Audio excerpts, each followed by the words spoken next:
Hey, how about a quick tip video on one of the oldest mechanic tricks in the book, the tap test.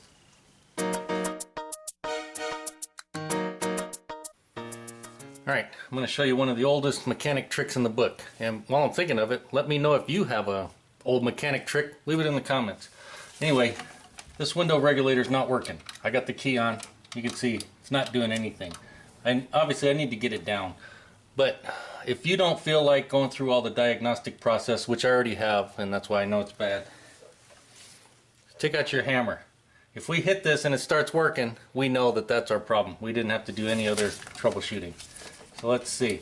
I'll just hold it down. There you go. We know we got a bad regulator. One of the oldest mechanic tricks in the book. And hey, if this tip helped you out, make sure to give it a thumbs up. Thanks for watching.